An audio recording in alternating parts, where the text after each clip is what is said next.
Hello, hello. Welcome. Welcome, family, to our class number 4 of the third module. Yay, the alchemy of belief. We're going to be diving into the alchemy of belief. In this particular class today, we're going to dive into discovering what those core beliefs are. And then in subsequent classes, we'll be learning how to release them, transform them, and integrate them. And also, yeah, that's what we're going to be doing today. And also reprogramming your subconscious mind, right? Which is so important with new beliefs. So at the end of this 3 class section, you're going to be walking away feeling empowered with new empowering beliefs and have had really the opportunity to understand more of those beliefs, those core limiting beliefs that have been limiting your actions and your potential, also kind of holding your potential back. Yeah. And then, for me, it's distinct. Like we talked about, each one of the modules are building on top of each other. It's like adding another ingredient to the soup. I know Eric likes that. Eric likes to make soup and share with everyone, or layer on the cake. And like for me, the core beliefs aspect, distinct from subpersonalities, distinct from inner child work, is kind of a separate and apart kind of add-on module, right? But also psychological functions. They like the inner core beliefs. When Claudia and I were grounding into this particular section, this is where we've said it on every one of the different modules, right? But like things really start to open up. And there's also the opportunity, yes, there's some didactic learning where we're going through slides and readings and tuning in and all that thing, but there's an opportunity to really give every single person, whether it's not on this call today, it could be on the next call, an opportunity to get in the hot seat. Because what shows up as remember we were working with sub personalities, how there's a front facing sub, and then it was like, oh wait, there's another one and another one, and some people didn't have multiple layers of that. But with beliefs, usually there's a front facing belief. But has anybody here not ever been in a coaching session or any kind of a psychotherapy kind of session before? If you have not, can you raise your hand? So you understand that coaching or guiding is typically asking discovery questions to go deeper and deeper and deeper and kind of peel back the layers. And that I'm super excited about, like the beliefs. Some of this gets covered in some NLP trainings or ontological coaching and things like that and other modalities. But it's very distinct because these particular beliefs are holding hands with our subpersonalities, or holding hands with our psychological functions, and they are informing every single movement, behavior, thing that we're doing right now, today, in this day, including the thoughts that we're having right now. Yeah. Does that make sense? 100%. And we'll see the correlation between those core beliefs and your inner child. Mm-hmm. Also. Yeah. So let's get started. We're going to get started with the tuning in. Well, before we do that, I didn't get to finish my thought all the way out there. So this is an opportunity in this group coaching context to actually take time in the hot seat and go deeper and deeper. Not necessarily today. Today, there's some stuff to cover and some practices on like the initial look at the limiting beliefs or core beliefs, which are in many ways limiting. Some of them are not. Some of them are empowering, but we're getting into that shift. But there's an opportunity over even to the next call, where each person gets to show up, including the ones that don't like to be in a hot seat. I saw some eyebrows go up. So yeah. Tuning in, shall we? Yes, tuning in. Shall we?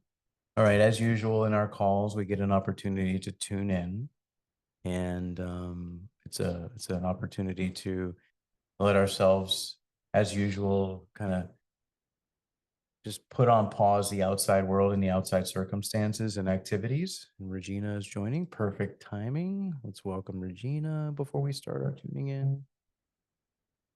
Yep. And also about the tuning in, it's important to transition from whatever activities you've been doing before and get the brain and the nervous system ready to learn. Mhm. So also, as we do the tuning in, you're really allowing your brain to get in the best state to be receiving information and accessing information, as Right. well as relaxing and connecting you to your center. Yeah, exactly.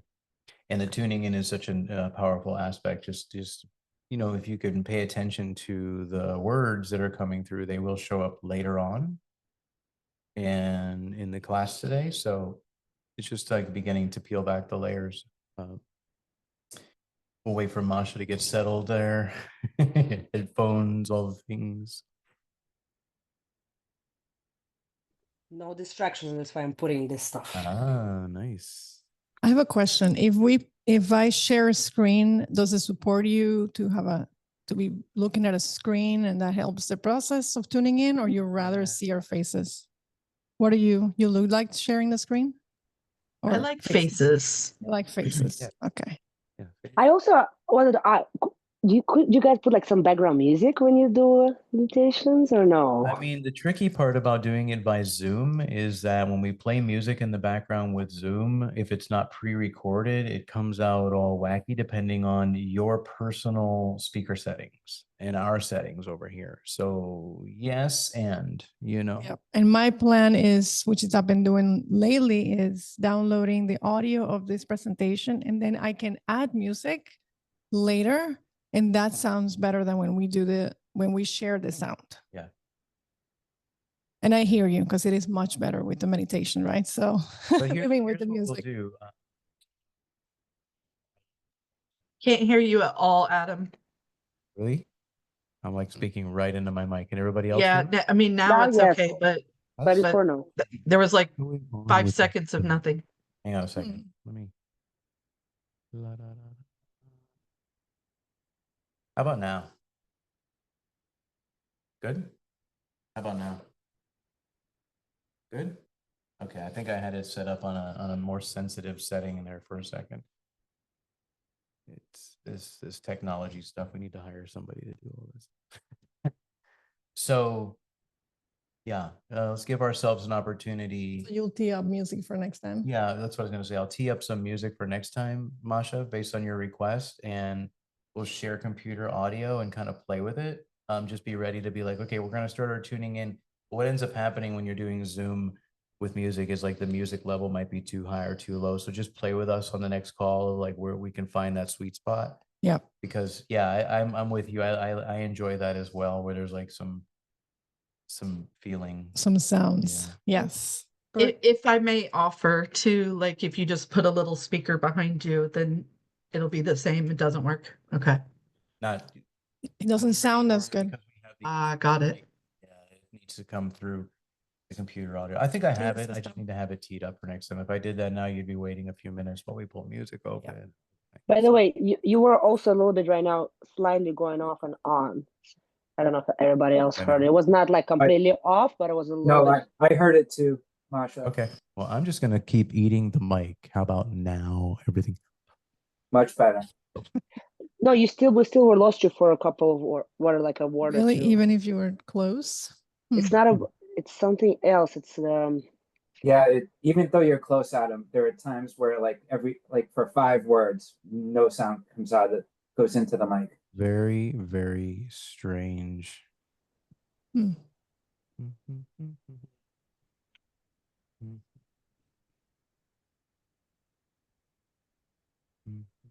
One second, everyone. Test. 1, 2, 3. All right, Eric, I see you coming in and out, in and out, in and out. Did you get it? You got the right setup? Having technical difficulties, but Okay. yeah, it's working on my phone. My computer's not working. Bummer. Okay, thank you. I think I know what it is. Okay, I had the Zoom background noise removal thingy-mabobber turned on too high because we had some other volume going on behind us one time. How is that working now for you if I just keep on rambling on and on and on? Are you not hearing it? Yay, good job. Me. Meow, meow, meow, meow. Meow, meow. Oh, sorry, I was singing Eric's song. Yeah. All right, now that we've Alrighty. got that figured out, we think, for now, till something else changes. Let's get into some tuning in. So I'm feeling now Tasnova's entering. Hold on a second. We're eventually going to get to this tuning in. It's you know, perfect. I got. it's Remember, awesome. I can Is also do Mercury in that. retrograde? I, don't know I what's can let happening. people in. Okay, Yeah. you're good. This but is I want- why you had technical difficulties, because Yes, we had to Tasnova wait gets for to be here for Tasnova. this part. Exactly. You know, when we surrender to the guidance of spirit, we stop trying to force things. And let me change we to I. When I surrender to spirit, Magic there's happens. only one of us Welcome. anyway, right? Welcome. Speaking of only one of us, Wednesdays and Sundays, ACIM, Brother Alex Love Lee, who isn't tuning in. We'd love to see your faces there. It's phenomenal. We'll send a link in the chat. All right, so now it's time to let go of that computer typing of our fingers and the reading of the words and the listening to only the sounds that are right here. Claudia, do you need a moment? Looks like you're typing. No typing? Okay. And what I would love for us to do in this moment before we close our eyes is to bring our hands like a big ball over our heart, like we're holding a ball of energy over our heart chakra. And just feel the energy between our palms as we bring our eyes to gentle close. And maybe it's just me, but do you feel a slight vibration between your palms like you're actually holding a ball of energy?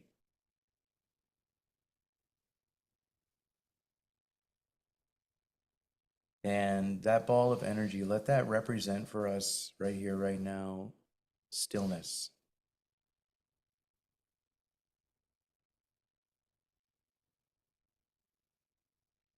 And holding that ball of stillness, now letting our palms come and lay on our chest and pressing that ball of stillness into our heart chakra.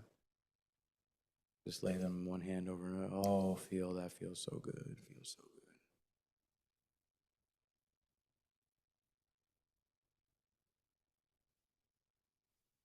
Take a deep breath in together now.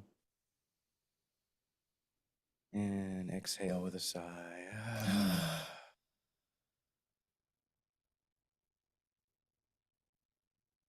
Allow our breath and the stillness to anchor ourselves into this present moment. Just taking another breath or two together.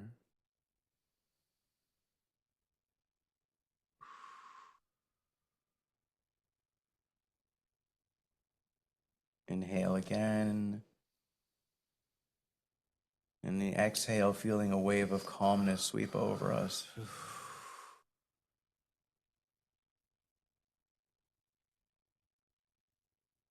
Allowing our body to relax, and even though our hands are on our chest or laying down, just feel our shoulders soften, and maybe even drop your hands down into your lap now.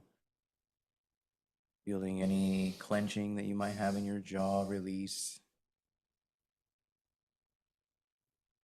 Let your tongue just gently touch the roof of your mouth. Feel your throat and the space between your eyes and your eyelids all relax.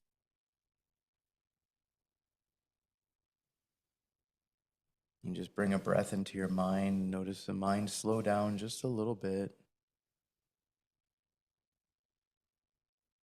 And instead of being the thinking, just observing the thinking.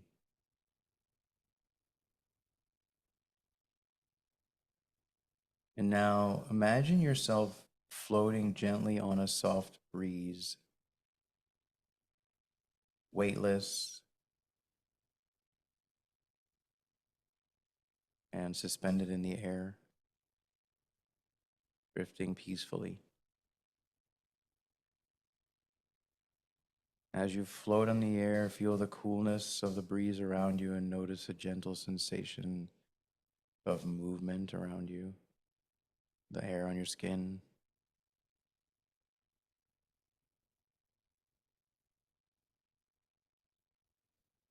And with each inhale that you take and with each exhale, just notice that you're carried further into a space of clarity and stillness.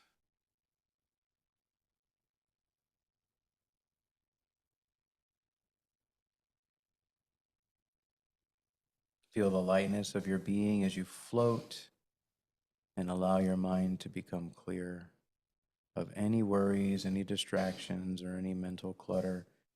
Let them just fade away as you float and move deeper into relaxation.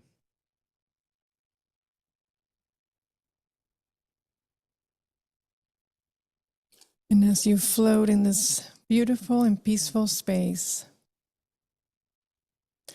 invite your intuition to speak to you. Trust that the answers you need are already within you. And notice any insights, images, or feelings that arise in this stillness.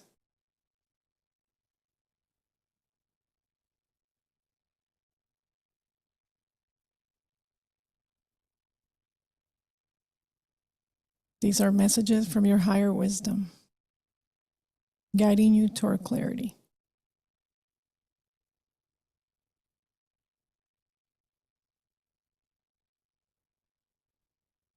Allow the first thought, sensation, or image that comes to you to simply be.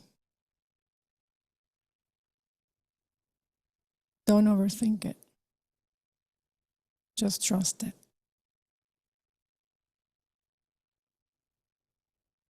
It may be a word, an image, a feeling, or a knowing.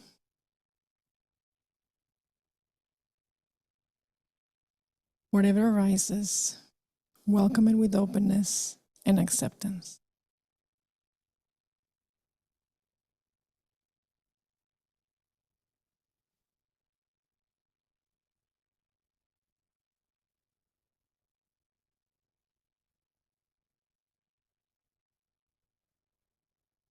And as you continue to float, begin to repeat these affirmations to yourself,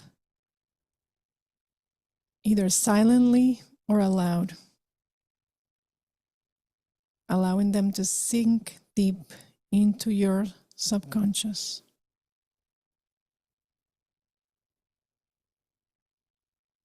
I release all limiting beliefs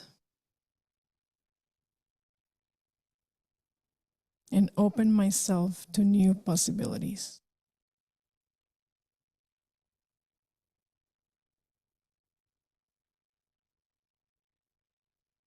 My mind is clear, open, and receptive.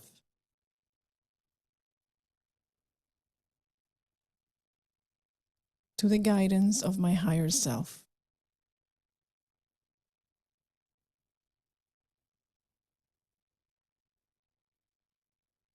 I trust my intuition to lead me toward my highest potential.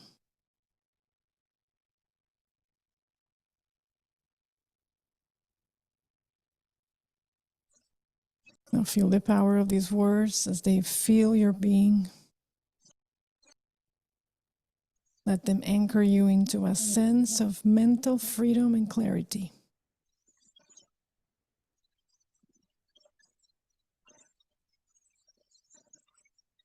Feel your heart and mind opening as you connect to your highest wisdom.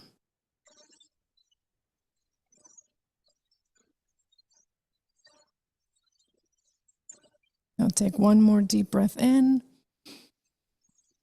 feeling that expansive energy of your intuition filling your body. And as you exhale, know that this connection is available to you always.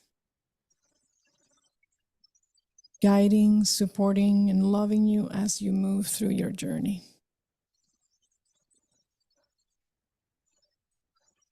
And when you're ready, gently bring your awareness back to the present moment. Wiggle your fingers and toes, feeling your body grounded in the now. And open your eyes.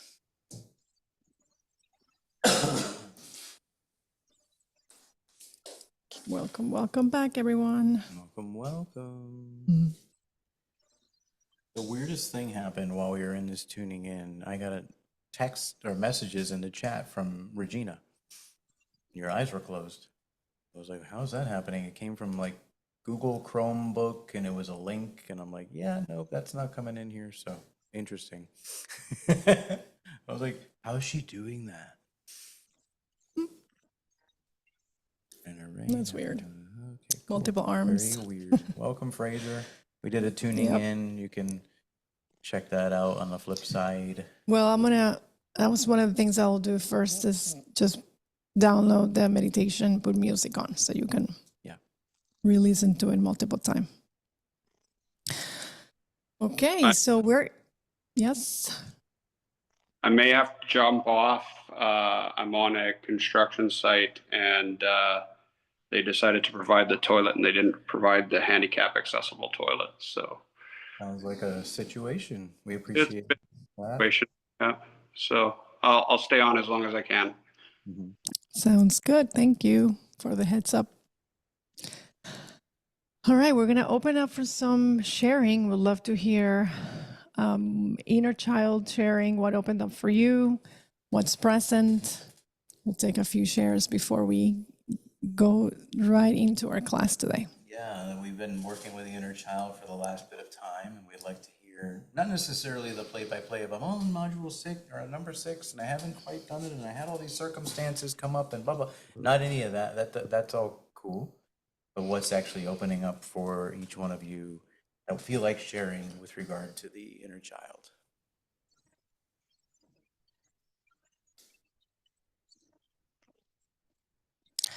Fraser. So many good things. My invitation from my inner child was to play more, to go skateboarding and to be outdoors. And when I wrote the letter, that was the answer that I got back, was to do more outdoor stuff like skateboarding. Amazing. In deeper than that, was that an invitation for the actual skateboarding, or was that an invitation to play? Like what was, skateboarding is a way to do what? To play. Yeah, to be outdoors and play. Mm-hmm. And when you're skateboarding, are you actually like present to the fact that you're skateboarding with your inner child, or that you're accessing your inner child and being that? I think it's just like it's a real flow state for me. Like when I'm on my skateboard, I'm not really thinking about anything. I don't really typically do like the tricks and stuff anymore, but like just kind of carving along the highway and down big slopes and stuff, and it's just like almost like a being present in a flow state. Mm-hmm. Mm-hmm. Amazing. What I heard you share was that it's a flow state and that it's a place where you're not necessarily thinking of anything. Yeah, and that, lands so deeply for me too, because like, do children walk around thinking about what they need to do next and the bills to pay and all that, you know what I mean? So it's like really being in that flow state is your inner child coming out, and beautiful. Yeah. Thank you for that share. And how is the relationship? How do you feel you are with your inner child right now? You've taken some action in play. How is the relationship? A lot better, actually. I've found less of the fear tendencies have come up. Less, yeah. It just seems a little easier. I guess that's the easiest way to explain it. Yep. Okay, beautiful work. Did you enjoy the meditation? Yeah, I did. Beautiful, great, excellent. Thank you for your share. Masha Nova.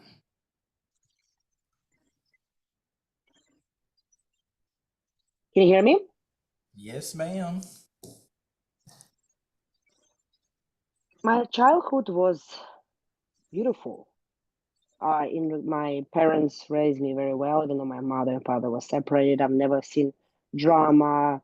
I've never seen really bad things. I won't say I'm very grateful. Like I would say, my mom definitely provided me a fairy tale, real growing like a fairy in a fairy tale. But there's a couple things that, like right now, I'm also seeing, and thank you for this. There's two parts. One, and it's actually combined. Like, even though I had this beauty, I was still not fully happy, and this is where I know, like, I wanted to always be the best at everything. Like, not only like in school, extracurriculum, sports, but like also be the best party girl, like to be the like that kind of. I don't want to say like I was also hanging out with the kind of the bad kids, and I was hanging out with the nerds. So always to be like want to be everywhere and everything. And but the most like I was very there's some deep depression that was inside of me. Obviously, it was also being in Russia. That's why I was so much like I was not feeling being in my place. But where I'm like seeing kind of in a way, it's like I'm like, it's never enough. It's not like I'm not enough. It's never enough.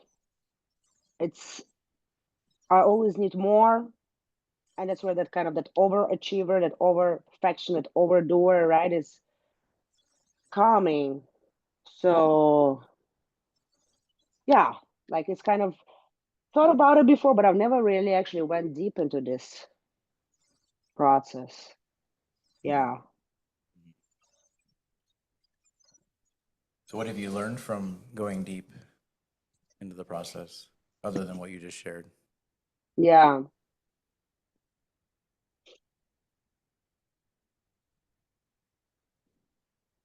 And like I mean, I do get time to play, right? But well, oops, sorry. Um,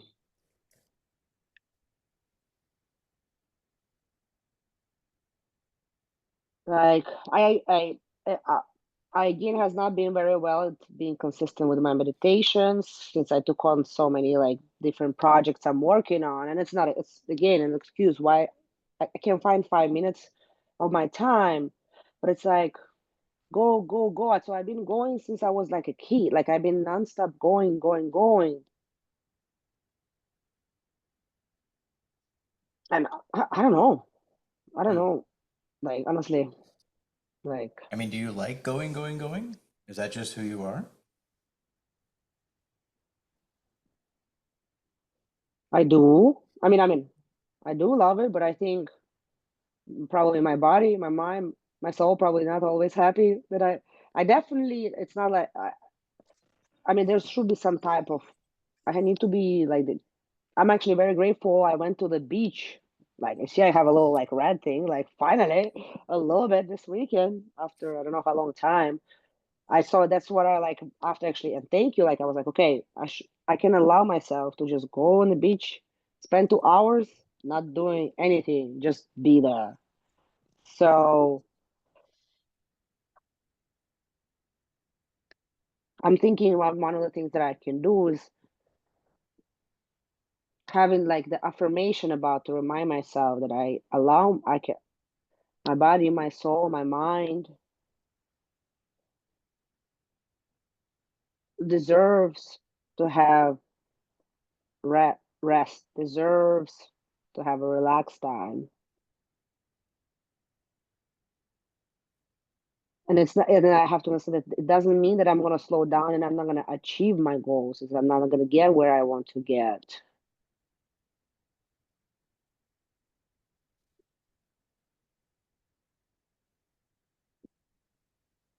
It's a tough one. Mm. Mm-hmm. So if you Yep. can imagine yourself like being just like tuning into that essence of yourself that is that child within you, right? In this moment, right now, like you feel like the inner little Masha. What would you want to do?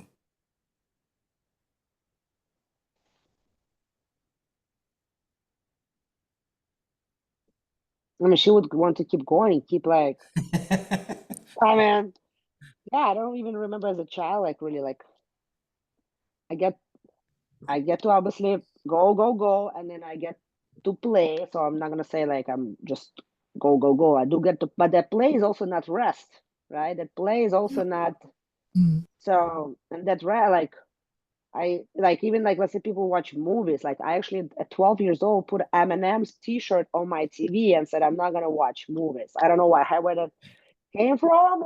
Somehow like I just said I'm not gonna waste my time, and yeah, I don't watch Yeah. movies. Only with my mom. Sometimes, yeah. Yeah. So that's Um, I'm very curious to know what opens up for you in this particular part of the module to see what beliefs are running you, right? Like what is that? Those you know, whatever it is that your core beliefs. I don't want to say limiting because I don't know exactly what that belief is. That's actually right. Like it's almost like you don't understand why you act the way you act, right? And you love it, and it could just be like you're saying, you know, just wanting to achieve all of that. But it'll be interesting to just kind of dig in and see what those beliefs are, and maybe there's another belief that's empowering, but that actually it's a synthesis, right, of the go go go, of that polarity, and the right, like almost on the other side of it, non-action, right? Just what could that be a middle ground for that?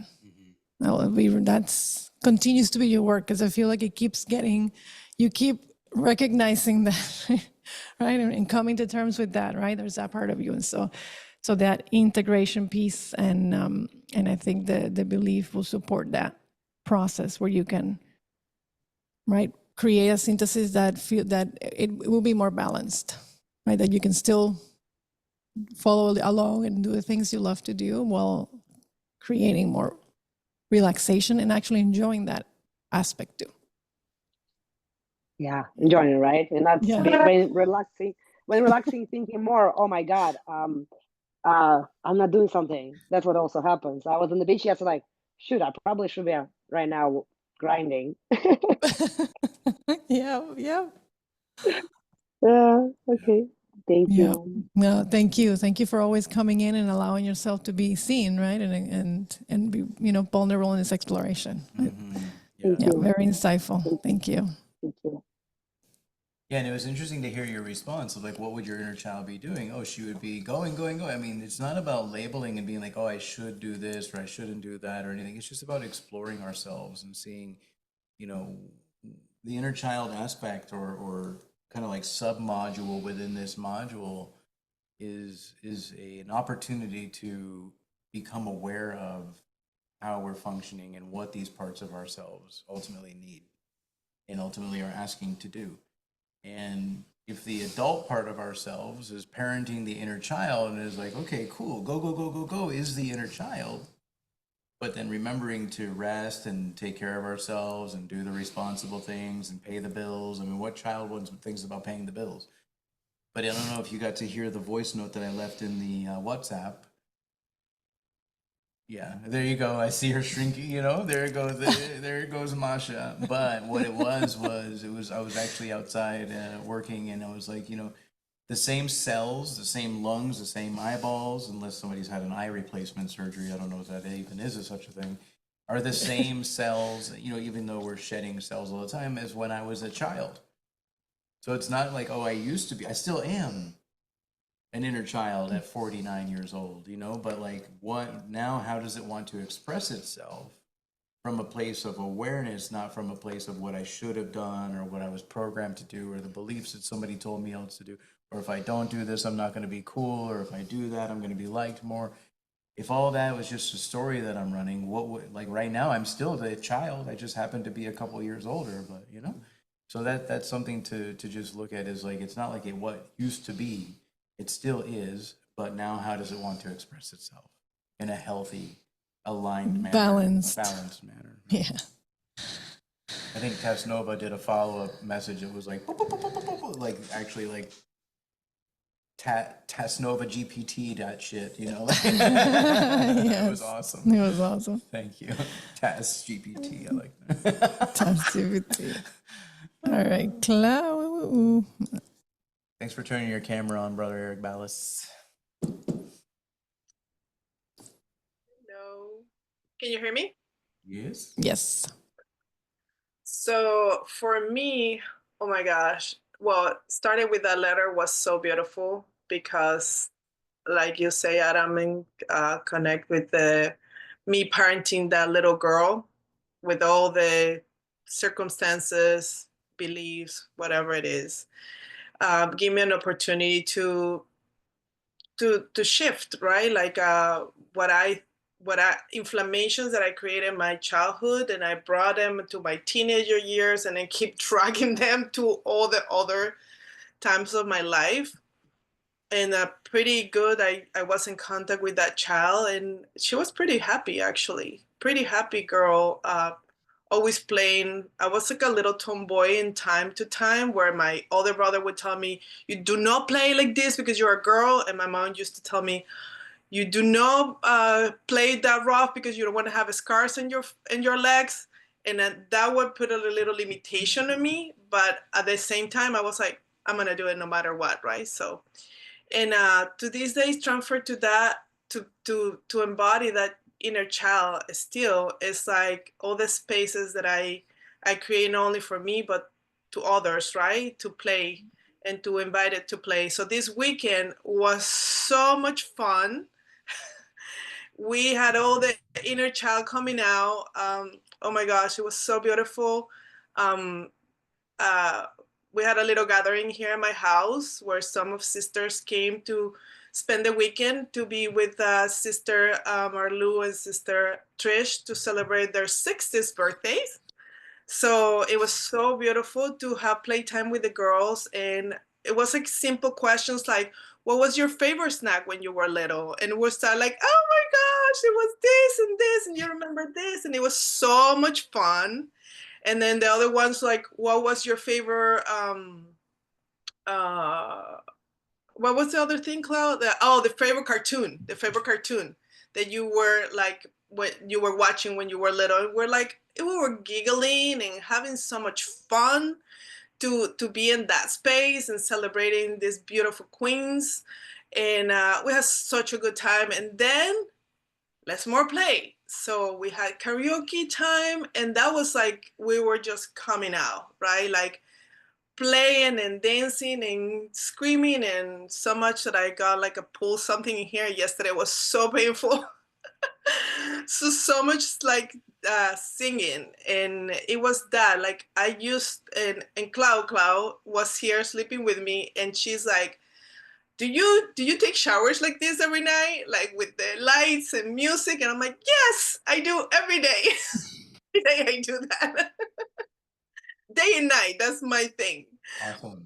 The shower and put in all these lights and everything. And it was so beautiful to to always, like, I play with my inner child every single day. Actually, every single day I play with my inner child.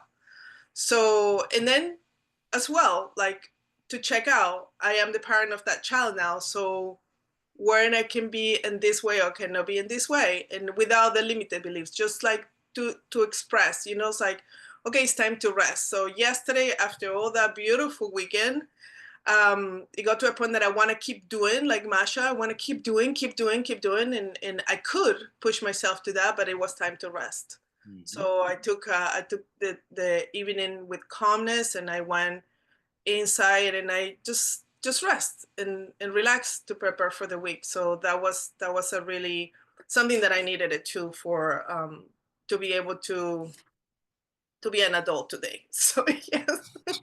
Yeah. Awesome. Wonderful share. Amazing fun. Thank you. Thank you so much. Yeah, beautiful. We did have a lot of fun this weekend. And I do hope that the inner child, what would you call those, daily meditation, practices that are supporting as well, Thank you. Yeah, the writing of the letter was amazing. Lisa Renee. So I have to move back to gallery because I don't want to look at myself while I'm talking. I want to see all of you. So I did the practices, and that was really beautiful. And partly I found a new way to kind of do part of it that supported me, and that I sang the letter. I sang the letter to myself, and that really helped me just like open the channel, you know, and just sing in that moment. But what I really wanted to share about is that last week I saw this video on social media where this a stepdad of a kid is asking him if he can adopt him. And it was really powerful to me. I started crying and just I stopped, and you know, because of this work, I stopped in the middle of the crying. I was like, what do you need? Right? So what do you need? And like I was feeling like I'm an orphan in this world in this time of my life, right? So I've used that word before. It's like integrating being an orphan after my parents passing. I guess 4 years ago, my dad died, something like that. And over this time, right, I've integrated like what that is for me and being an orphan. And so I wrote here that I was in this moment, there was the part of me that wondered if someone would adopt me. And that was when I stopped and said, well, what do you need? And the answer was throw the cookies away, because I had cookies. And I took them in the counter in the other room, and I put them on the counter thinking my roommates could have them. And I come back in my room, and this part of me was like, no, throw the cookies away. And so I went back in the kitchen and I threw the cookies away, and I cried for a long time. And I made a boundary with myself that I will not bring sugar into the house to where I can just keep going. And, you know, using it as a, like something that's getting in the way of, you know, feeling myself. Like I didn't cut it out and say I can never have sugar, but if I'm going to go to a place with Amy and have ice cream versus buying a gallon of ice cream and bringing it into my house where I can just eat it all, right? So I have these boundaries, and this thing that happened of like just watching a video and connecting with this part of myself was really powerful, because in the past I wouldn't ask the question, why are you crying about this? You know, I would just move on to the next video. And so I appreciate this work for like, you know, giving me that pause and questioning and then taking action. And that's been, you know, a week ago. And yeah, so that's what I wanted to share. It's just the inner child work is beautiful, and I feel really connected to my inner child. So it's not maybe as, you know, what's the word? Dramatic. As dramatic of a thing as this was, because it was like, oh, I'm triggered, because I wasn't experiencing being triggered for a little while. So there wasn't something to like, oh, let's go look at that. I was experiencing a lot of just really flow and neutrality in my world. And so when this trigger came up, it really gave me the opportunity to like look at it and ask questions. And that part of myself seems to be pretty happy right now that I'm not just, you know, gorging myself with, I don't know what the word is, but yeah, overeating. Overdoing it, yeah. Mhm. Amazing. Powerful, powerful. Thank you, sister. Thank you for that share. And I acknowledge you for taking action, right? Because that's the hard part.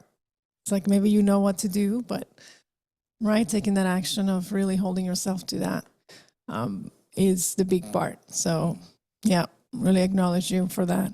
And I remember learning that sometimes when we crave sugar, it's like we're craving love or something, like something sweet, right? And you know, again, I'm sure you have traced it back to that childhood, you know, maybe lack of love or connection at that time.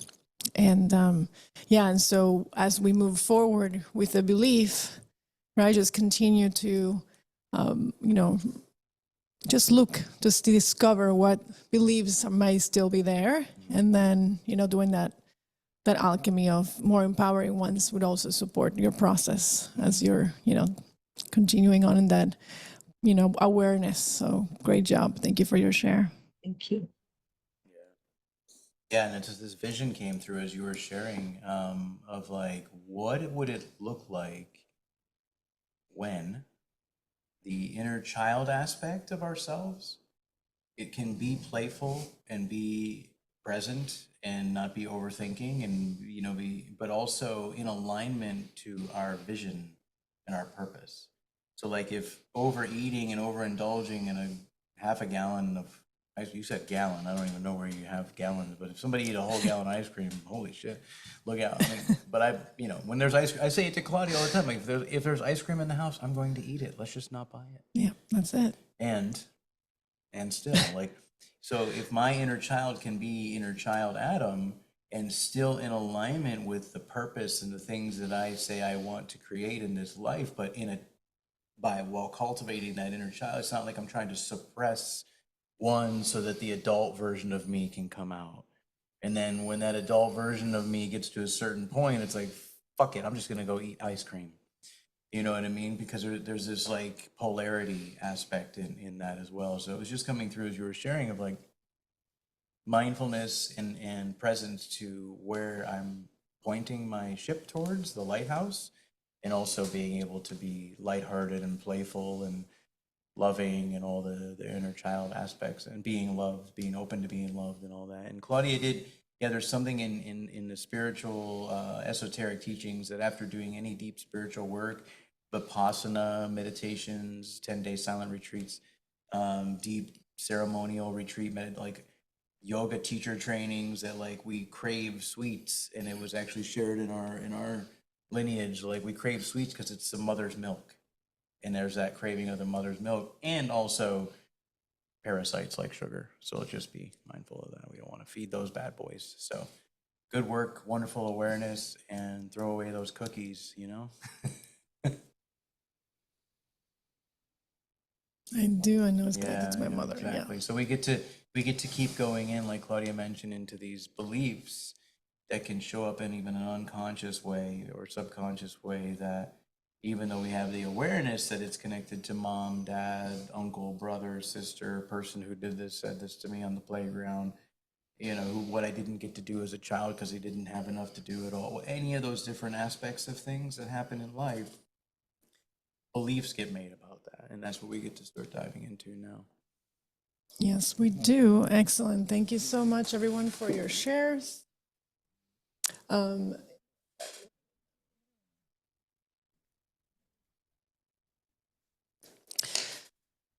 right. Thank you, everyone, for your shares. It's always so great to oh, Caitlin, wait a second. Where am I going? Where am I going? Yes. Welcome. Hello. Hi. Hello. Hi. Well, one, I had to kind of like fast track my 7-day thing because I only got it like 5 days ago. And it was kind of funny because definitely have an aspect of me that saw like inner child work and was like, you sure about that? I'm not ready to sit with all that yet.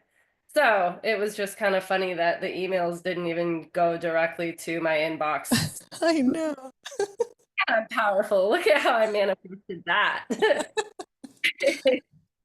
But I actually was able to sit in a ceremony this weekend that lined up to like, my intuition said, this is your seat, this is where you're sitting. And then the shamans directed us, you know, if you want to work on this, face this direction. If you want to work on this, face this direction.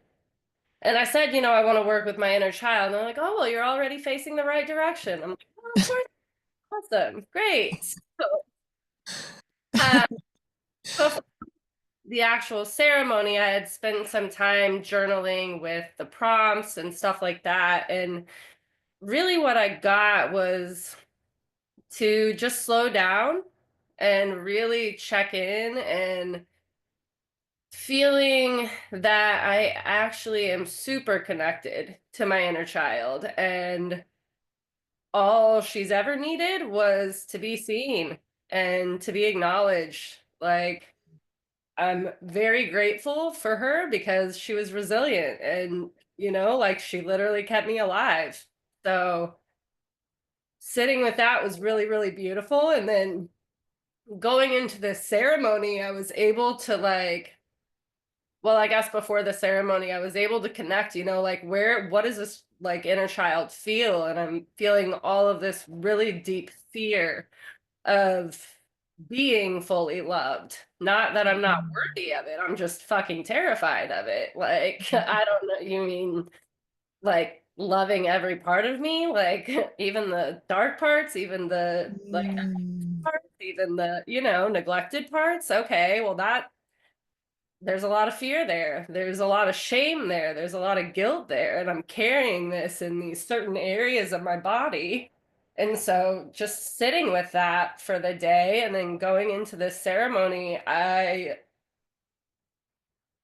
was just incredible how I was able to surrender completely to the medicine, and it went right to all those areas of my body. And I was quickly like, I mean, purging, coming out. And I, had this idea that, okay, I'm going to surrender and this is going to be easy and beautiful, but it was in its own way, I'm sure. But I had this, like, I mean, anything like that medicine took me to the place of the observer, and I could see what traumas my body has carried for not only this lifetime, but every other lifetime. And I could see how these polarities and patterns have continued to show up until I was able to completely slow down and feel it and make the connections of it's here. I'm feeling the shame in my hips, or I'm feeling this guilt in my throat, Yeah. Yeah, I was really able to like kind of fast track the processing of all of that. Still definitely integrating it, but holy shit. Like the synchronicity of all of the work that we've been doing has been really beautiful. So thank you. And also just thank you for creating the container for the conversation to exist. It really has been affecting. I can hear in all of your guys' shares, it's affecting you. So I can only imagine all of the lives that are being touched by this. So. Ready? We're gonna reach through the screen and give you a hug. Here it comes. Yes. Hugging the throat, hugging the hips, hugging the shoulders. Yes. You hug the hips. I'll get the throat. Or maybe not. I don't know. It's amazing. Wow, that's amazing. incredible, incredible, sister. Thank you, thank you. Wow. Yeah. Wow. It's I'm just blown away. You know how powerful the combination is, right? Of doing the work, and like you got to prepare yourself to see it and be clear about this is what I need support with, already dropping into and so the medicine's like, okay, let's go. Just go right into it. Yeah, what an incredible share. So happy for you. Really, the timing has been impeccable. As we've talked about in your whole process, and I can see it in you, right? I can really see the light and the awareness. Sudden. I don't know. Maybe just now you're alive. I know, it's so incredible. Yeah, and as far as the integration aspect of it goes, like the awareness comes first, but then when we take those just one step a day, like, what can I do to bring awareness to the parts of the body that actually brought with it the information of the throat, the hips, the other whatever other areas that you have personally for you. Like when I can bring awareness and love to my lower back, to my knees, to my eyes, like, and send affirmations to those parts of ourselves. It's distinct from affirmations of the psychological functions, but like into the body is a practice that I've been actually, it opened up this past weekend. I was around with some men on the property, and my Achilles tendon on my left side has a little knot on it, this weird thing, and all the guys were like sending that loving energy, and I remember by just bringing focus and attention, I'm like, ow, that hurts, like that's not the kind of attention I want to bring there. It's like, oh, I love you, let me connect into and ask the question, and the answer was like, boop, okay, right there. All I had to do was ask. All I had to do was pay attention to that part of self that was asking to be loved. Yeah. Amazing Wow. shares. Incredible. Incredible. And whatever that medicine lineage, thank you to the lineage and those who Yes. are holding the altar, and for you participating and you being here now, Caitlin, because without you, none of this would exist. And without every one of you, none of this would exist. How could it exist if we didn't bring our presence to it? Yeah, exactly. You know, And so thank you all. and thank you for acknowledging the container, right? Just how powerful it is, right? Just to create this opportunity to deep dive with such deeply rooted and seated parts of ourselves. So thank you for doing the work and right, because that's what facilitates this process. So just so juicy. I know Thank you. all of you except for one on this call have, you know, experienced some experiences with some deeper work. And I don't know if that one person may or may not open up and share, but like when we can take these type of transpersonal psychology aspects into a guided experience of breath work, of shamanic guidance, of meditation retreats, isn't it beautiful how the synchronicities, as you said, Caitlin, unlock of like, oh, now I've got this tool in my toolbox that I can bring into this experience, and it's just like distinct from just going into the experience and being like, okay, I'm going to surrender to whatever shows up. Yeah. You know? And we also get to surrender to whatever shows up. Right. Lisa's braiding her hair like Pippi Longstocking. Oh, nice. Okay, so I'm gonna go ahead and share my screen so that we can move on to our class section. How are we doing on time, baby, since you're the We're doing good. We're an hour in. timekeeper? Brother Eric. Yes, it's 4 o'clock. Righty. All right.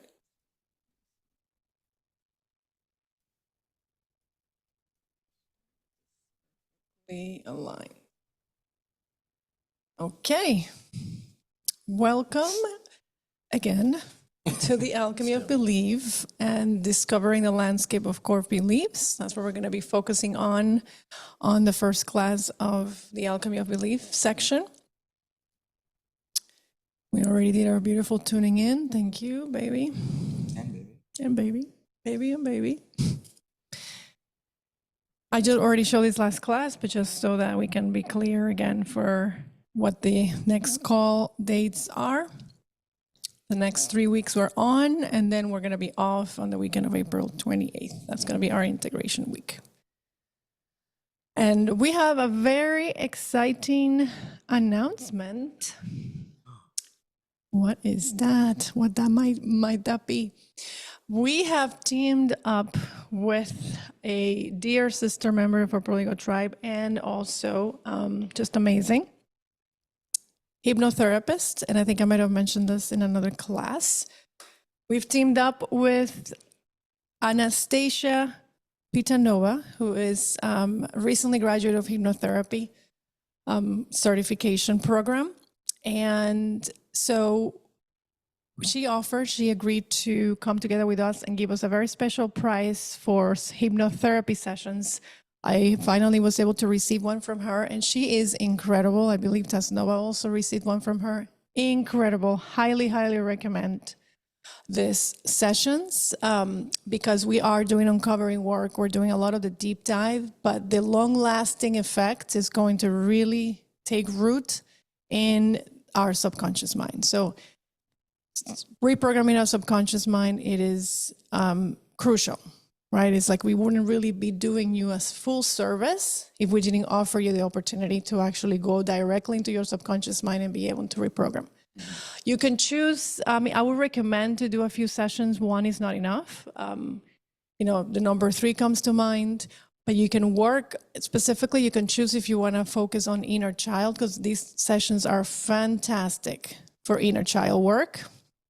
But also, as we move into the belief section and you're ready to reprogram new beliefs into your subconscious, definitely reach out to her to do a hypnotherapy session. So most of you know her. You can just reach out to her, let her know that you are part of the Alchemy of Self to receive that the special pricing. Otherwise, I will post her contact information in our chat so that you can reach out to her whenever possible. But she's super excited. And these sessions are powerful. She's very personable. It's not like, oh my God, there's this like hypnotherapist that sits up on this like stage and does things. Like she's just a regular human being who's in this as a part of being in service. So I got to actually observe when Claudia was going through her session. I haven't personally received a session, but it was quite something. Just the guidance and her energy. Yep. To create an opening to go deeper in a different context than these type of calls. Yep. And her intuition is spot on. I think that's like what makes it so powerful, is that she just knows what to say, like information's coming through, and yeah, we got right into it. So yeah, very excited about that. Thank you, Anastasia. And yeah, looking forward to hearing what, some of what comes up for you if you decide to take action in working with her. Yes. All right, so let's move right on with the class. Today, we're going to learn and explore air alchemy. Now, we're going to be working with the element of air. And we're going to, as we dive deep into the landscape of your core beliefs, we'll discover how air alchemy connects to the heart chakra, which we've been working with in this whole module, once we've been focusing on the healing aspect, and also how air connects to the different psychological functions of thinking, imagination, and intuition.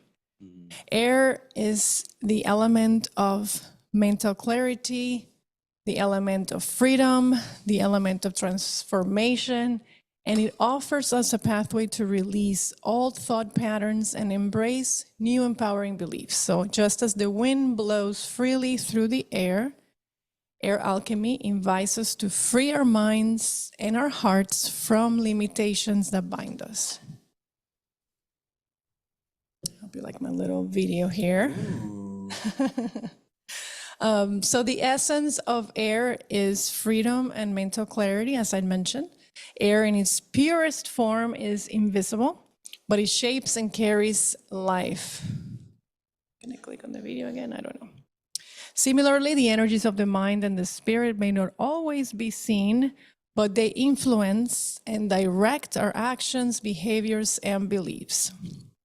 Now, the heart, which is where air alchemy takes root, is going to serves as the center where all these mental energies meet emotional expression. This integration of the air alchemy of the air element within the alchemy of the self is vital because it facilitates the clear thinking that is required to challenge all patterns, beliefs, and limiting behaviors, as well as to release any confusion and mental fog that often block our higher potential. So who here has experienced mental fog, confusion, right? Overthinking. You can see everybody, but I see it. Yeah, right?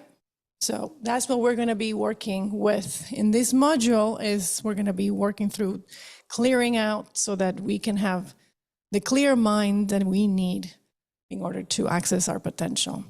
So the air is symbolic of mental liberation, expansion, and also freedom of thought. And so, just like I mentioned, as the wind clears the skies, we too have the ability to clear our minds and our hearts so that we can, move through life more freely without any limitations and clear-minded without any mental fog. So to practice air alchemy means to release all thought patterns and replace them with new empowering beliefs. Connect with your imagination to envision new possibilities and futures. Trust your intuitive guidance, allowing wisdom to flow freely without over-rationalizing or doubting, and clearing mental clutter to make space for inspired, creative action that aligns with your soul purpose. Who's ready for that? Who's ready to be in that space? All of us. Amazing. So some practices that you can do in order to practice air alchemy is breath work for Alchemy for clarity. And by the way, we'll be sharing this in the soul work later on in the call as well, so you don't have to take too many copious notes or anything like that. We're just kind of going through it on the overview. Yeah, exactly. So breath alchemy, right? We can practice a little bit of that right now as we go through the process.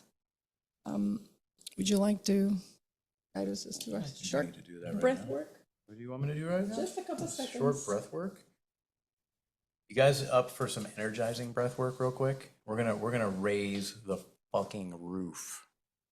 Does anybody? Just so they can have a experience of it. So, eyes open, eyes closed, doesn't really matter. We're going to take a deep breath in together. We're going to hold it. Deep, deep, deep breath all the way in as much as you can. Hold it.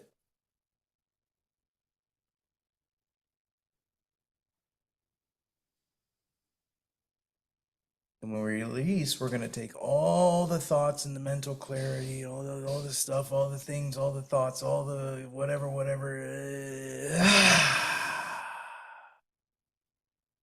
going to do that one more time. Breathe in all the way in. Take one more sip. One more sip. One more sip. Hold it. And grab all those thoughts and just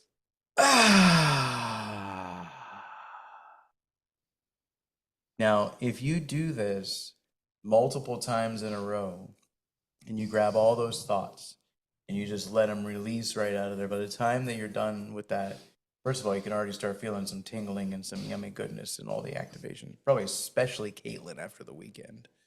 And anybody else who's on the call who may or may not have been with you, I don't know. Just saying. And then there's also another aspect we might add in there, a skull cleansing breath, or Kabbalah Bati, or breath of fire. That's another beautiful one that's not part of the actual paperwork that we have here. But I will think we don't really have time to do that in the call today. We'll do that on the next call, but it's like a little inhale, like, and you do that for a period of time. And it's called the skull cleansing breath because by the time it's done, it's like there is no thought because we've been focusing on this breath, and being in rhythm with each other. And then we let it out and there's just like spacious bliss that comes. So we can do any kind of work with the breath, and we'll put some of these practices in. It will support in this process of working with air or breath. Yep. And so essentially it's give you an opportunity when you feel that fog, right? When you feel you're in overthinking mode. Or negative thoughts. Just breathing those. Unfocused. Yeah. It's working with the air, breathing those limiting beliefs out, right? Just imagining like the wind and the clouds, right? They're just moving through, passing by. And so allowing that air to cleanse and purify the mind. Mm-hmm. So that's one practice. Another practice is mindful journaling, or auto writing is another way to say this one. Just for the sake of time, we won't get into this practice, although I wanted to. But basically, that just means you just grab the pen and you write down freely without any thoughts. It's like a brain dump. Yeah. I'm thinking this, I'm feeling this, I'm thinking this, this is bothering me, I'm upset, I love this, I'm hungry, like just a way to dump out all the different thoughts and feelings onto a page. It is extremely, extremely liberating. I've done it a few times, especially when I have a lot of stuff and feelings that I don't like, or I don't say I don't like, but just uncomfortable feelings. And it is just amazing. It's like, wow, like new. So highly recommend that practice of just the intuitive journaling practice. Mm-hmm. And then the intuitive meditation is actually what you experienced at the beginning. That tuning in is that intuitive meditation where basically you are, again, connecting with the air, allowing yourself to float in the air, feel very light, weightless. Mm-hmm. And then from that space of weightlessness, then clear your mind out and then be able to receive intuition, right? Be able to connect to your intuition and receive messages. And so you can continue to practice that meditation as we go moving forward. Yeah, and if we can do like kind of in a rhythm, if we can work with breath work and then dump journaling or vice versa, and then get into a place of intuitive meditation, we're clearing some space for stuff to come through that would be intuitive, distinct from, oh, I gotta go do that thing. Oh, I gotta do that thing. Oh, you know. And then there's also, I don't know if you're gonna share in the next slide, but there's affirmations that go along Yeah, with yeah. each So one we of have these. affirmation, and actually, in the meditation that we guided you at the beginning, we incorporate the affirmations. So it's 2 in 1. You get the intuitive meditation aspect of it, and you also get the affirmations. And you are also welcome to work with ChatGPT if you want to generate new affirmations, right? That work more aligned with you. Try to find any affirmations that really resonate with you that can help you to stay with a clear mind and to practice stillness. That is the foundation of what we are going to be now moving forward, is really being able to be in stillness, right? And just keeping our mind clear so that we can receive the information, especially as we're going to begin after this module, moving up, and we're going to be connecting with the higher self. We want to make sure that this space right here is able to receive and open to receive the messages that are coming from above. Any questions in regards to this? It's pretty clear. Pretty clear. Okay, thank you. So Yeah, that's this is like an Air Alchemy. experiential soul work that we're gonna have. Not that they haven't been experiential, but it's gonna be very much about practicing on a daily basis or many times a day. Yeah, as we do with everything. Oh, this accent. Okay, so now we move on to core beliefs, the root of our thoughts and our actions. We're going to dive into the concept of core beliefs, which are deep-seated thoughts, judgments, and assumptions that we hold about ourselves, the world, and others. These beliefs are often formed during our childhood and can become the foundation of how we perceive life. They shape our decisions, our behavior, and experiences, and sometimes in positive way, and other times in ways that actually limit our growth and our well-being, right? And so it's important to become very connected to what those core beliefs are. And so core beliefs are not just logical conclusions, but are also deeply emotional and often tied to early experiences. These beliefs are sometimes carried by our inner child or also by subpersonalities. And some of these were formed during childhood when we didn't really have the resources to fully process or make sense of the experiences that we had as a child. And so reflecting on your core beliefs is a powerful tool for transformation. And as we focus on the work of the inner child healing as well, we can begin to recognize that many of the beliefs from childhood we carried well into adulthood, and they stem from those early child wounding. These beliefs often reside deep in our subconscious mind, keeping us stuck in patterns that don't serve us and that sometimes we don't understand why we do the things we do. And so by really being able to connect with our inner child, we've already been doing, and integrating the wisdom of the subpersonalities, which we've been doing as well, we can continue the process of transforming these limiting beliefs. But first, it's essential to discover and uncover the beliefs that are influencing us today. So we're going to do some journaling. We invite you to take your journal out. This is what Adam was talking about, more experiential. We'll put some music on for you. I got it. But I was teeing up over here. Yeah. How much time would you like to give them? We can actually put a timer. I just discovered that we have a timer. 8 minutes on this one or something like that. Okay. So, yep, there you go. I'm going to put timer on, some music Adam is putting right now. And just go through these questions in your journal. Oops. Not what I meant to touch.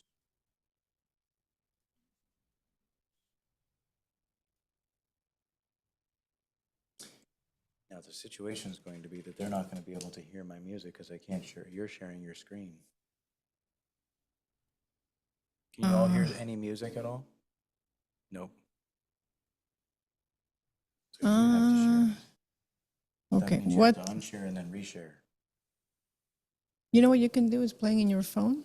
Okay, I'll just try that. Yeah, we'll do like a, This whole sharing thing, this is what we were talking about earlier, Masha.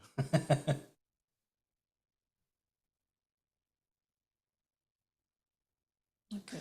Is the timer getting in the way of the questions? Yes, a little bit, Clau. A little bit, right? How do I move it? All right, never mind. Take this out. Okay, let's do it on my phone.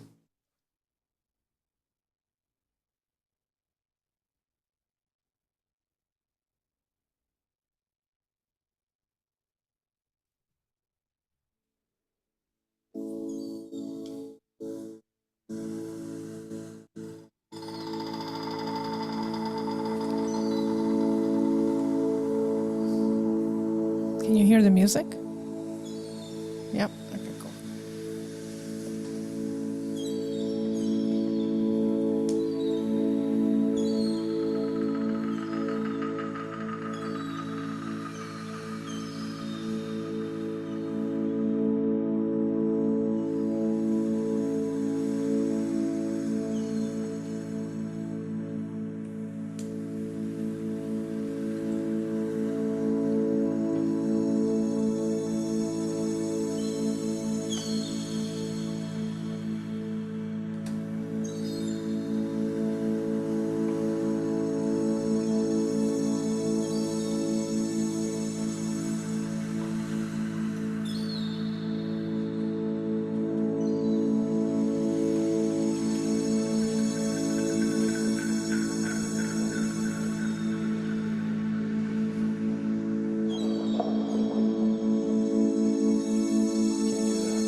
And as each one of you kind of get to a place where you feel like you're wrapping up, just feel free to look up and give us a thumbs up or something like that so we can give you enough time. By the way, if you see me talking, it's because I use voice recorder. Say again? Oh, sorry, no. If I talk, if you see me mouth moving, it's not because I'm talking to someone. I'm actually recording voice notes. Okay.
How's everybody doing?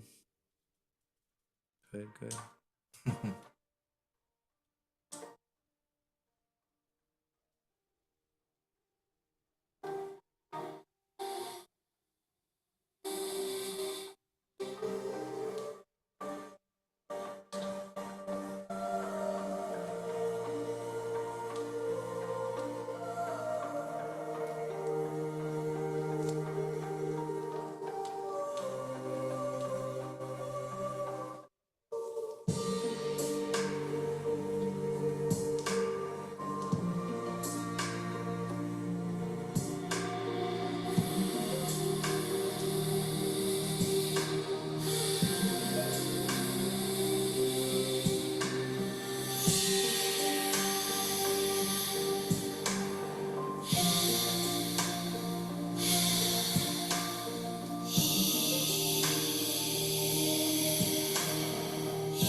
Okay, okay. Does anybody need more time or everybody's pretty good?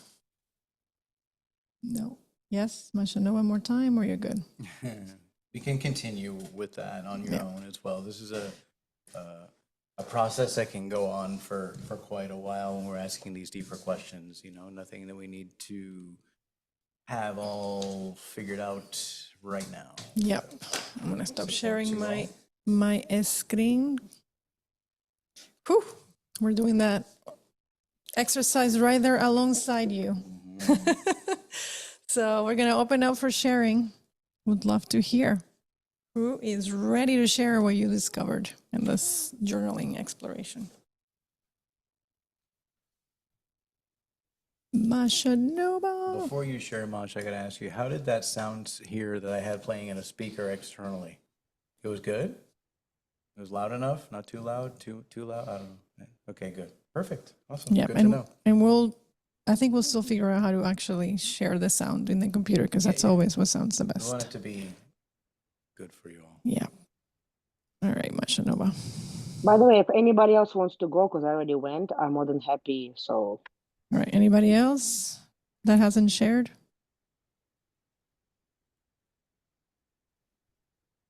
And we're gonna invite to hear from you guys. Okay, Masha, all you. so one thing that I remembered also that what I consider normal is boring. Normal is sucks is not enough. So I always need to create something unique. I need to be unique. I need to be special. I need to do things special, not like everybody else. So that creates another layer of that.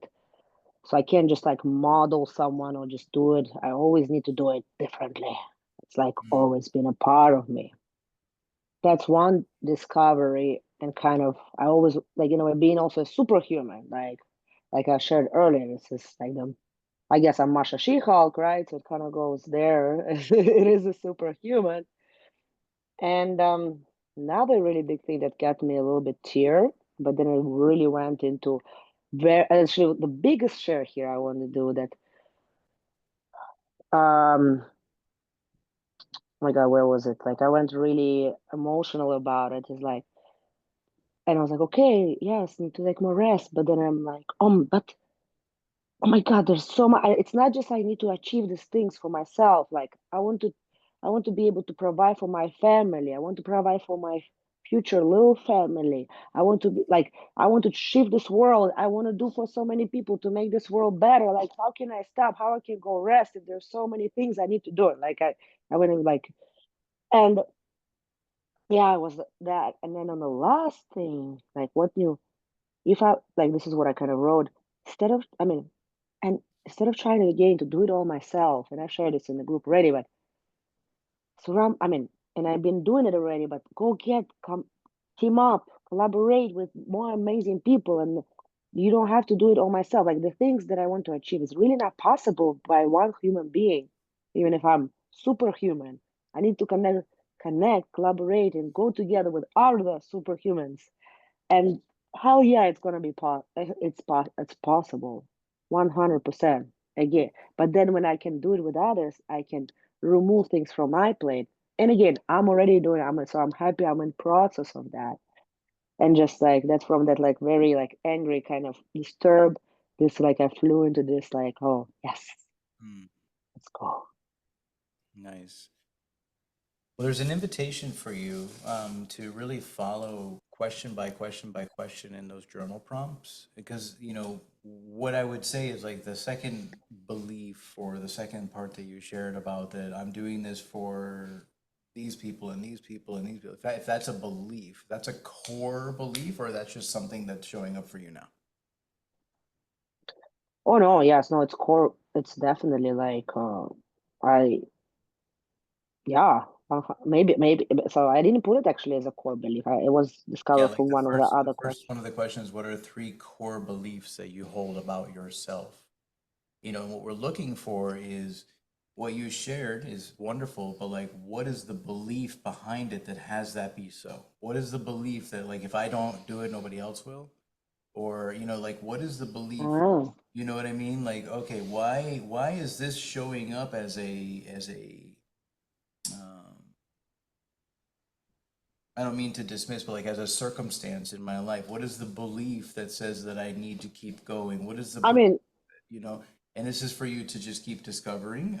But if you have a response, love to hear it. I maybe I'm thinking right now, like, and I want to say kind of after, kind of in an exaggerated way, I want to say this. It's not like so when my body is no more on this like on this planet, but this is this body. That there is like again a statue of Masha, and again I don't need a statue. I'm just like kind of saying Masha shifted this world, like probably statue gonna look like this, right? With a Masha shifted. Thank you, like oh after 100 years, oh yeah we know Masha Noah. She's the one who made this world a better place. Yeah. So what's the belief behind that you think you need to do that?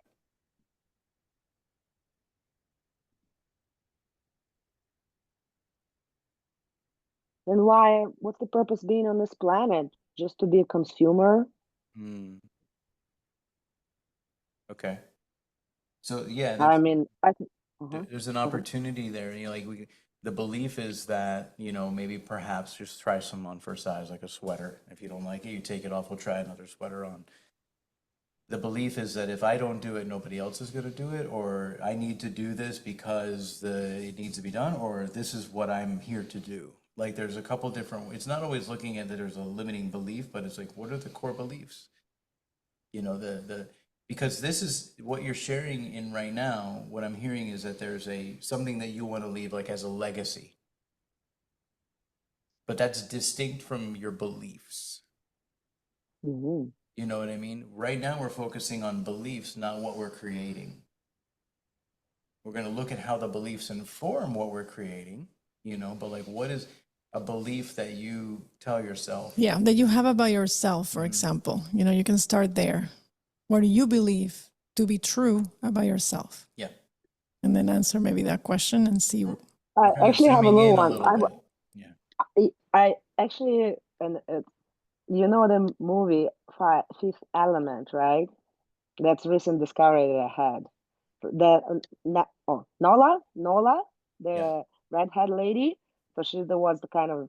So it was one of my most favorite movies when I was a kid, and I like there's definitely a belief that I'm kind of not, I'm not gonna say like I'm kind of the one that's here on this planet to shift this planet, kind of type of thing. So that would be a Okay, belief. that would be a Okay, belief. there you go. Yes. Like you got to the core of like you're Yeah. here. This is a belief that you're holding true for yourself. Yep. That you're here to create a shift in the world. That's one of them. And then we're looking for, other beliefs as well. And there could be underneath that, if I was to take you on in a coaching session, which we're not going to go super, super deep right here in this moment, to say, why do you have that belief? And what is a belief that's stopping you from already having that happen? Because Wait. Can you repeat it again? yeah, what Let me just write it is a down. belief that you hold that is either supporting that or stopping it from having it happen already? Right? So once we have that initial, oh, I believe I'm here to, or I believe that this happened to me because, or I don't believe that I believe that I don't have what it takes, or I believe that I am the one. There's the front facing kind of like, this is what's here. And then there's the looking at it like, what's the belief that's going to keep you going? And also what's the belief that's getting in the way of it happening already? Yeah. Because we want to become aware of these things, not so much of being like, oh my God, and be stuck in that belief, but if it's there in the unconscious, what is it, so that we can bring light to it, and then it's all going together with the subpersonality work and all the Yeah, other things. exactly. And if you hold that core belief of I'm the one that's going to create the shit for humanity, like for sure that would have you be go. You know what I mean? It's like go. I'm the Yeah, only one, exactly. right? But Wow. then it's important to even challenge that belief, because if you don't challenge that belief, your body is going to be right. It's like you have to consider the body as well, and so it may not take you as far as you want to go if you know what I mean. So it's like important to like, okay, that's the belief, and so perhaps there will be a synthesis of another empowering belief that will take into account your body and your rest, right? And so that you can actually leave a legacy without burning down or burning out or something like that. And also there's a slight shift between I'm the one and we are the one.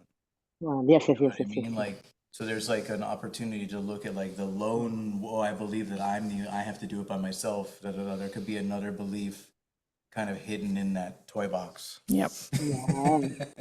Yeah. But amazing exploration. Thank you for going in with us. Deeper with that one, with the other prompts, with the journaling, like which will be shared in the soul work, to go deeper and deeper and deeper into how is this, where did it come from? How is this informing my daily life? You've already illuminated. I'm the one to save humanity, and therefore there's no time to go to the beach and chill. You know what I mean? So it's like informing the moment. Yeah. Yeah.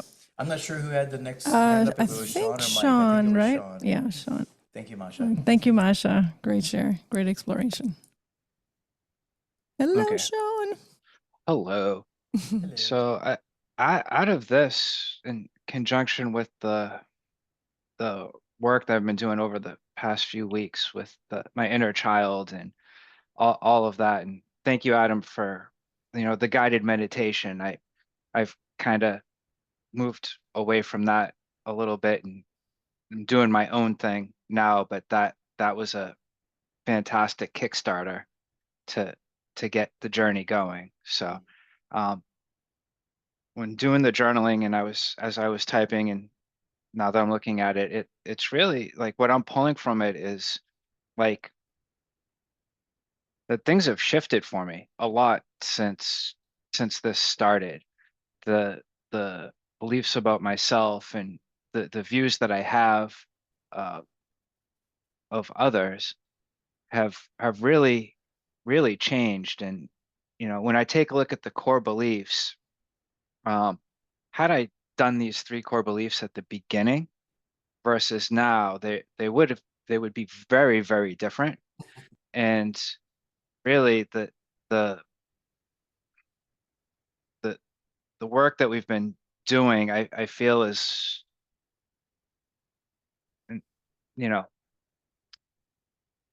really generational in nature as far as the healing's going for myself. I don't want to speak for anyone else, but for me, it's really about the way that I've been feeling about myself, and the way that I've been showing up for other people is definitely a lot different. And it's not only the realizations, but it's what do I do with the realizations that that is really been powerful for me. So for me, the core beliefs that I've been working on with my inner child are really the core beliefs that I've got now, but they weren't the core beliefs I would have had 6 months ago.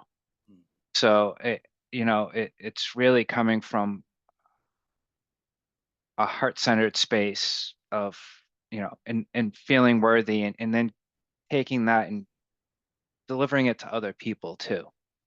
So it's, the as within, so without, as above, so below, you know, taking a look at that and really mirroring, what I want to be for others. What I want to receive is what I'm putting out into the universe. So it's yeah, it's been good. And my journaling has not been good when it comes to the inner child work, but the the tweak that I've done to the meditation, and that work that I'm doing, it's like I'm feeling it like in the moment, like while it's happening. So um for me, it's that this really brought about you know a good realization of change in a very positive direction. So that what I'm taking about out of it is that I don't have to stick with the beliefs of when I was a child for now. And I'm super happy that I'm not, because they they weren't, you know we don't use good or bad, or that they're not accurate. They're not who I am. I'm starting to remember like who I am, and it's not what I was taught as a child. So thank you. Yes. Very, very beautiful. Very beautiful. That's amazing. Yeah, and Amazing. it's such a beautiful exploration to keep on going with the work. It's beautiful to hear you share, how am I going to then bring this out into the world?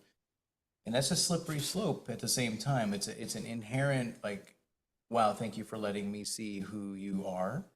As far as I think almost everyone on this call has said that to me in some way, shape, or fashion in a conversation of like, how am I going to then be this out into the world?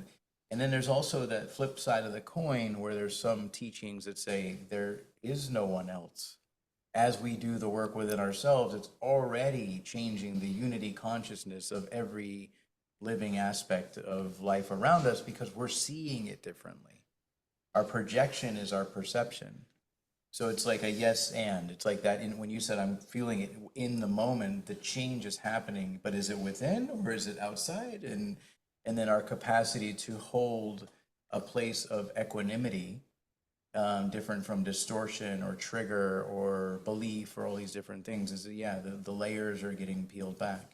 But the invitation also is to keep going where there could be those fragments. Because if I was to say to you, Sean, after this, we need to have a phone call.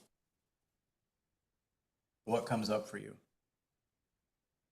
Can't wait to hear what you want to talk about. Beautiful. Nice. Beautiful. Because the majority of the time it's, like, hey, we need to talk. If somebody sends a text message, let's say it's somebody who's meaningful in your life sends you a text message out of the blue, hey, we need to talk. Typically, 99.9% of the time, the response that I've received just by playing with this theory is, oh, shit. So that's just like looking at, that part of the beliefs as well. So just giving opportunity to really go deep with it, and amazing work. Yes, amazing work. Thank you, brother. Thank you for guiding. To see and and really for everyone, as you mentioned about like being able to share this with others.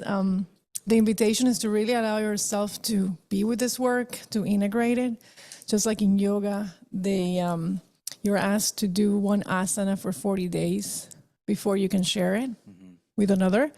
So really give yourself the time to integrate the work, right? It's going to come, right? The time's going to come where you'll be able to hold space for others. But I know it's so exciting. We want to share it. There's times where I share things because I get super excited. Claudia reminds me of, and then this other facet comes, and I'm like, oh. Yeah, exactly. So amazing. And it's perfect. And it's perfect. Mike, your arm must be tired. Your hand was up for a long, long time. Good to see you, brother. Yeah, good to see you. And hear you. Hey. Okay. Yeah, this is an interesting thing. I think similar to maybe what Sean said, or depending on the day, I could run through those journal prompts and get completely different answers. Maybe there would be some threads we could find if we made a large enough study. Looking for data, Mike. We're looking for data. And yeah, I met with Caitlin. I met up last week, and I mentioned to her that I am very well aware of my ability to manipulate myself and just rationalize and explain away all sorts of to get to the answer that I want to find. That sort of a thing. And so no chat. I was kind of like watch out, like, am I sure? Like, is this just and what came up for me, I think when I just started going through the prompts was I think I was still in the headspace of the inner child, but maybe not. Maybe these are what feel true still or now. But the three core beliefs I wrote down are that my worthiness has to be rational and proven. That serving others is more important than serving myself. And that I don't know what's real. Hence the preface, all that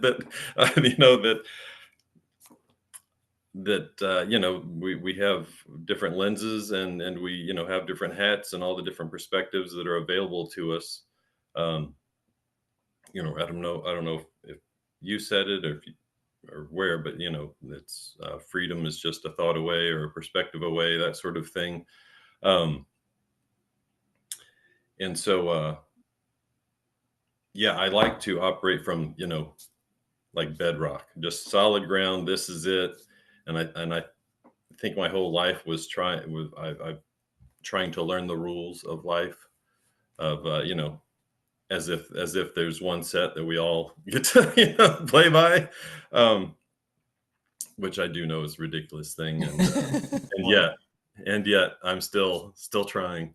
I guess writing my own. But yeah, those were the three core beliefs that I came up with. And I don't have a ton of what feels like access to my childhood as far as memories and things. I've got, I probably have more memories of the stories that have been retold by me and other people. And so that's sort of what I base, just, well, that's my childhood. I got some stories I can, tell you, however real they are, how true, accurate to history they might be. I don't know. But yeah, and so I do exercise like this, and not to get beyond the point of this share, but with the inner child work, some of it felt like review that I've gone through introductions and things like that, and then others there's like, oh yeah, and this is where you got to, and there's still the same, some of the same work is still there, or available. And please forgive me for again not knowing what's real, and like get lost down the rabbit hole of like, is this just a story? Am I just like wasting my time because this is all just based on just stories? And I mean, I believe that everything is sort of based on stories, and but yeah, I don't have a lot of access as to like that I'm aware of anyway, that of like this happened, which led me here, that influenced me in this way. I do know that, again, as I was, feeling like the observer of life, not necessarily myself, learning what does what, like, oh, this person did this thing and got a positive experience from it. This person did that thing and it was a negative experience, at least from my view. So do this, don't do that. Just a kind of way of learning how to live life. And I think in doing so, what I said of serving others is more important than serving myself is because when I was with that practice, it was all about observing what others wanted and didn't want. And I rarely, and I still rarely, I mean, this practice brought this to my awareness that I rarely do I check in, what's best for me right now. It's best for my family. What's best for, work, what's best for this, what's best for that, and I'm like, and I think it's a wonderful thing to question and be considerate of what can benefit those around you. But yeah, what this practice really showed me is that I'm not even on the list. It's not that I saved myself for last. I just don't even think that way. And here I am in this course for myself, for personal reasons. So I know it's there. I mean, I know the love is there, and I've found it. I've seen it, and yet I still am looking out for and validating myself through how I serve, what I'm capable of. And I think, and there were a couple of those, how was this, I don't know, how does this show up or whatever? And I'm not sure, that would take more time than we have now to look into and yeah, maybe some help. But that's kind of what I've got to share right now. Yeah. No, I mean, Yummy, that's powerful. super juicy toy box there to bring in the inner child. Like I'm right there with you, man. In my listening, the I don't know what's real is actually a platform. If you talk about bedrock, is a platform to stand upon, to understand that what is real is being generated from the inner reality being projected out anyway. And what a beautiful, humble, like the meaning, humility. Like I don't know anything about anything, but I do know that when I project out judgment, I receive judgment. When I project out love, I receive love. When I project out, outward focus, in what I heard you share of like, other people then I receive validation. So like I'm projecting and making up this entire holographic reality from the inner belief, but then finding in those places that bedrock or rules, you called it, what I heard was principles and values. So if I'm going to make a game, Monopoly game of Mike's life, Adam's life, like what's the rules of engagement that I'm going to choose to live as a honorable, respectful, like those are the rules of my game, and that I'm making up anyway all the time. And there's so many, not to say that that's true or not, right? But there's a lot of different teachings that point to this holographic reality, and not knowing what is or isn't true, but also observing when this happens, this is the result. When this happens, when I am bringing home flowers to my beloved, there's a result. When I don't, there's a result, but maybe I don't even know it because it's being kind of hidden there. Right. Depends if it's expected or not. But like, really getting clear on the principles and the values within this as well is another thing. Yeah. You were going to say something? Yeah, and before we moving into principles and values, like challenging those beliefs, right? The belief about like that, how illuminating is that you're not even considering yourself. Like it's not even a thought, right? And of course, there's not going to be any action happening in your life because it's not even a thing.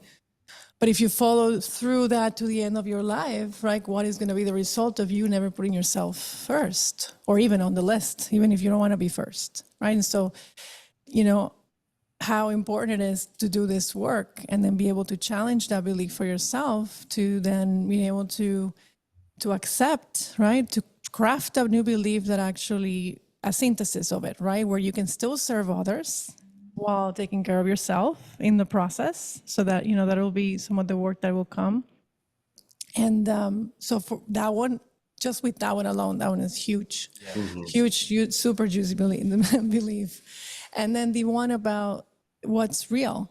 You know, you've been in the landmark work. I from landmark, anytime there's confusion, it's like a way to not want to take responsibility, right? And it's like almost like a way out where I'm just not even going to look because I'm confused. I don't want to go there, right? So there is something there, maybe, right? Because you don't remember childhood as much, so there might be something there.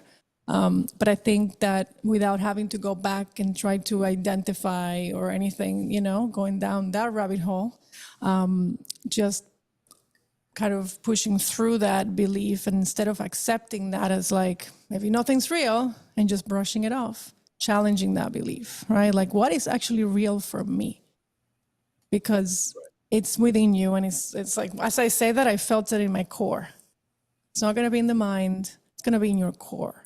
And it's like, you do know it's real, right? But you have to kind of go in there. So, and yeah, also, some of that. I've challenged this with myself and other men as well, and women, I think. Can we actually not be in service to ourselves? Right, yeah. You know what I mean? Like, when we talked about this. On that, like, is there like everything is self-serving somehow, right. but if I'm ultimately a goodie out of being in service some way, shape, or fashion, is that actually? yeah. Because if not, I would be this like blob on a couch that couldn't even move, like covered in spiders and webs, and be like, okay, I'm not doing it. But there's right. You know, you're having it happen in life. You've got amazing people around you. So like really challenging that belief. Yeah, and the synthesis, right? Like, what would that be of you know, knowing that you are taking care of yourself, but it's like maybe there's another level, right? There's definitely the and I am a you know, true believer that we are one, and so serving the collective is absolutely, you know, serving me. But I think maybe that's sort of been the unconscious approach of like, I'm just going to help out, and I will elevate, you know, as some kind of consequence as well. But yeah.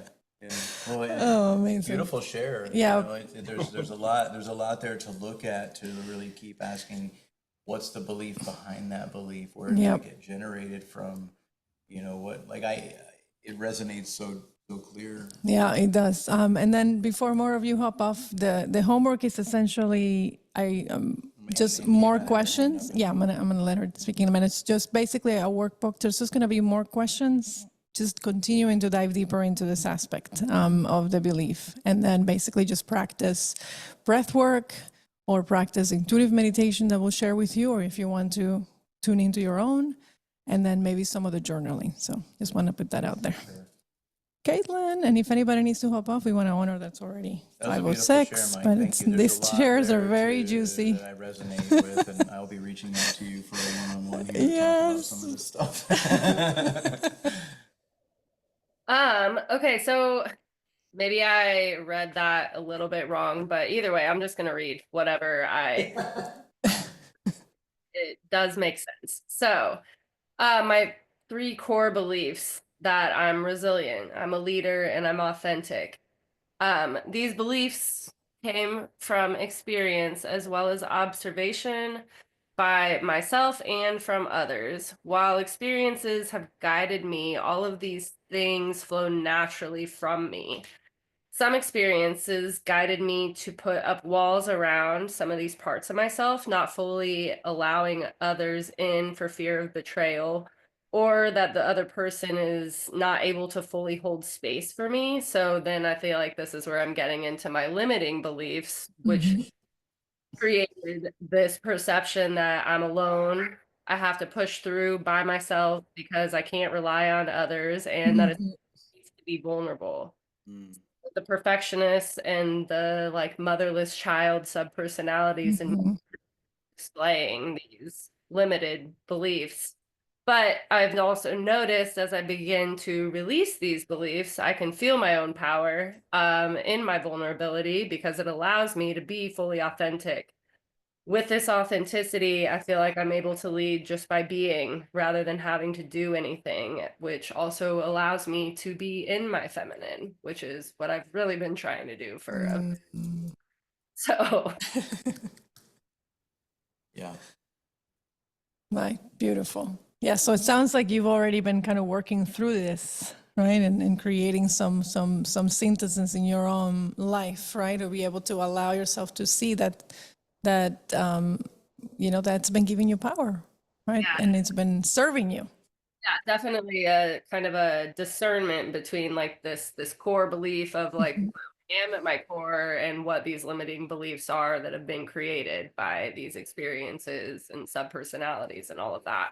Yeah, exactly. So we can keep what's working, right, because not everything is going to be limiting. We don't want to throw out the baby with the bathwater. Yeah, we keep what's working, and then we just have to tweak the ones that are actually holding us back, right? The ones that are preventing us from our growth. I know for myself, I did the exercise as well.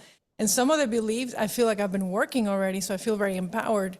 But then when I come back and connect to childhood, there's still a few there that you know, we're limiting. Those invisible fish hooks. Yes, that are still in there. invisible fish hooks. Yeah. And yeah, you know, so I hear the distinct. My listening to you is that you're not releasing, but you're actually integrating and transforming or transmuting the beliefs. Because in early on in the psychosynthesis kind of framework that we spelled out, repression and suppression are muy peligroso, very dangerous. And I don't say dangerous in the fact that we need to be afraid of them. But like, it's such an often practice to sit around a fire, and I'm not taking away from any of the ancient practices of releasing into the fire and saying prayers into the fire, but ultimately what's truly happening is a transmutation of the energies. You know, because like if I can just and like hold it outside of myself for a moment, and then I can see it distinct from it being part of my DNA. It's just something that happened that created a belief, created a subpersonality, and now we can learn from it, listen to it, reparent, integrate, and then show up differently, because it still holds so much value in some way. It's helped us stay safe. It's provided guidance. They've been there when nobody else was around. And at the same time, they've been there when no one else is around. You know, when no one else is there, I'm saying these things to myself that I would never say to anybody else or believe about any. But so it's like being able to, like you say, take what is serving and loving, and then the other aspects of it. Transmute them. To transmute. Yeah, that's where the alchemy comes in. And to keep on polishing the diamond and whitewashing it off, or the whatever your amethyst. or Yep. working with the heart stone or whatever it might be. You know, to keep finding these parts of self. I'm going back to kind of what Mike shared is like that belief that I needed to be in service, be in service, be in service. I used to be so much in service in plant work, you know, that I was using it as a distraction. Yep. And I didn't want to feel. Exactly. And then I had the same like blocks in my childhood of like, oh, I don't have any memory of Busted. that. And I'm like, oh, I actually do, but I don't want to fucking look at that because it fucking Yep, sucks. exactly. And an amazing men's coach that I know says, sometimes we got to feel the shit that we don't want to feel. Yep. It's going to suck, Yep. but then it's not going to suck because it's just holding on there anyway. So it can't truly feel what it is to be, Caitlin, in your feminine of receiving when there's a Trusting, right? yeah, and it Of takes the world, time of or others. not, you know. Or not. Amazing work. I would love to hear Everyone. next call. Yeah. So next call, those of you who didn't get to share, Yeah. become prepared to share about your beliefs because this is a very powerful conversation, and we've been getting so much just from listening to your exploration. I'll So share that Claudia we and I love we're you. tuning into the rest Thank of you for the class. journey, and I'm like, does this keep building upon itself? Because we've already the subpersonality work is so juicy, and we like zoomed out and looked at the overall remaining module. Like, oh, I know there's I still got so much to excited. come. I'm so reignited. There's and so all of much it, to and come. It's crazy. But yeah, taking it one class at a time. Thank you, everyone, for another amazing class, for your time, your patience. We love you, and Mama, we'll and see you Fraser, next week. Regina, Tasnova, and everybody else.